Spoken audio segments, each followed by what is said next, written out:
Good morning. Do you see that? Do you hear that? With a country of 1.3 billion people, I've never heard it so quiet.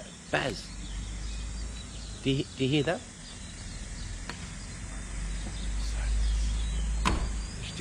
We should take a pool on what time in the morning we hear the first beep.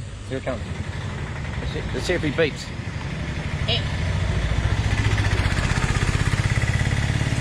Nothing. Grumpy Gerald. Passionate. I'm not good in the morning. So that's not a big deal. Thanks, brother. We better go.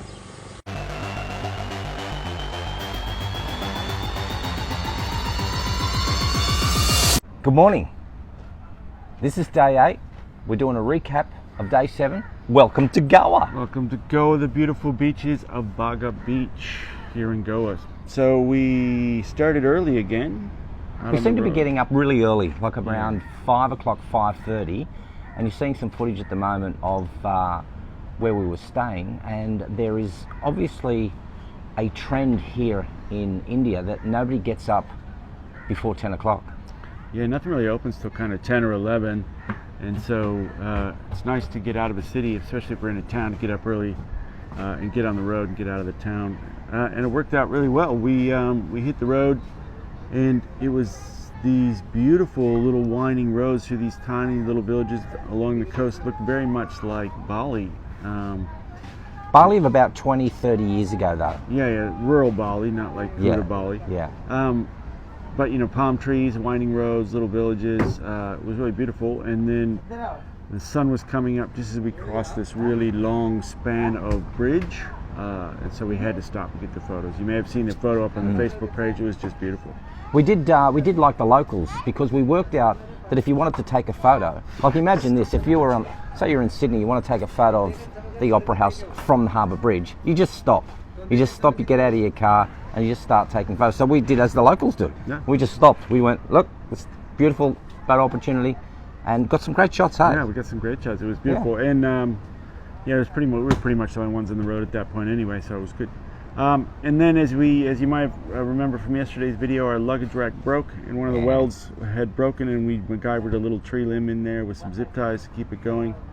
But as we kept going and Roxy kept pounding the hard roads around here, another part of the luggage rack broke, so the whole thing was going to self-destruct madly if we didn't get it fixed pretty soon. But hey, I don't know if we have a Roxy Angel or something, but it was around, I think Barry did the first 2-hour drive, I did the next 2-hour drive, and then what happened is, it got to about the 1 hour 55, and I said to Barry, I'm just going to pull over, Spook, need a break, pull over, grab ourselves a chai, and what happens to be right in front of the chai shop? A guy welding. I haven't seen a welder in like the 10 days we've been here, and we just pull at this random spot, wide spot in the road. It's not even really a town. There's a couple of food stalls and some chai, and there's a dude, and he's there with the welding torch in his hand. Soldador, as we say in Peru. Got her fixed, and she only cost us a mere $10 to get the whole welding stuff. While he welded the luggage rack in flip-flops and no mask or anything. Gotta go Indian style. No OHS here, brother. No. So that took us, it was a good time for Roxy to have a bit of a break and a rest, and we just started to notice she's getting a little bit sluggish at the moment. So we hit the road, went from beautiful scenery to desolate scenery. You'll see a shot right now. We're just out in the middle of nowhere. Spook's just flying past me, and then we go from desolate to smooth pavement roads. But there's a lot of the kind of diversion again. Shitty pavement, good pavement, shitty pavement, good pavement, and then we hit this long stretch. There's some video here. Long stretch of beautiful, smooth, pothole-free pavement, and hardly any traffic at all. It was very, very odd, but we ate those K's up with relish, man. It was great. Ate it with relish. With relish. We relished the good roads. We then got into Goa. We got into Goa fairly early. When we say fairly early, around about 2 o'clock. Looked at where we were. Looked that there was one of the top 10 spots that we had to go, which was called which was Curly's Beach Bar and bistro. So we thought we'd head down there. We got some good footage of that. It was a little hard getting there, and I must admit I did go the wrong way down a one-way street more than once. But it doesn't matter. It's India. Yeah, but it's like it matters here. You just go down a one-way street and everyone's going, you're on the wrong side. Like, okay. Had a wonderful lunch there. The first time that I think in the time that we've been here, we had a salad. But it was an avocado salad. Avocado. It's the first avocado I've seen in about 2 weeks. Oh, so good. The little things, man. We've been eating local, like everyone's. A lot of the other racers have been having like grilled cheese sandwiches. A couple of them stopped at the one McDonald's that there was along the way. We've been eating local the whole time. Curry. And it's great. The food is awesome. Loving it. But man, I just needed a salad bad. Then thought, okay, we finished up there. Let's jump back on the road again. Had a look at the map. And just north of here, it was only 7 k's, but it takes us about 35 minutes to get here. We headed to Baga. We're on Baga Beach now. This is what's behind us. I'll show you some better footage than what you can see here because I think it's a bit like whited out. But we spent some time last night having a few drinks with some of the other teams, and man, they are epic. Like, we don't mind a good beer at the end of the night. Some of the lads were putting it away last night. How many did they have? 7 double rum and cokes, 42 shots between. Yeah. Haven't you got anything better to do with your day? No. Ouch. Like, ouch. Yeah. Plan today is to, well, we're thinking that Roxy's having a bit of a hard time. If the roof rack is one of the things that breaks off. And the transmission is slipping badly, and almost always in the wrong at the wrong time. Yeah, but did you notice the other day when Spook was doing some maintenance work on the? I didn't touch the transmission. Yeah. Yeah, so slipping out of gear, hard to keep it in gear. So we thought we're way ahead of schedule. We've been pounding K's hard for the last few days. We're way ahead of our schedule to get to Kochi by the finish date. So it's Easter, and we thought we'd give Roxy a day off and get her transmission worked on so she's good to go for the rest of the trip. So we'll be staying put here today while Roxy gets the service.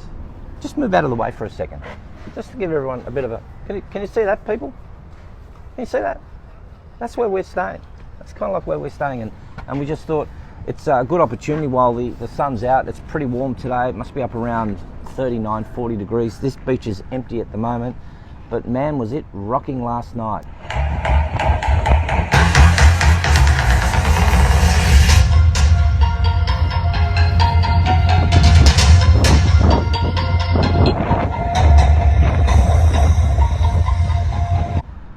We know that we're on this trek here for a reason, and a really good reason. Although you're noticing we're having a lot of fun and mayhem, and there's mishap, and we're just partying on, and we're getting to our destination at the end. But there is a serious side to this whole trek that we're doing, and that is that we're raising money for our charities, which of course we're raising 4. One of them's for elephants, so it's Wildlife SOS. The other one is for the tigers, Bannerghatta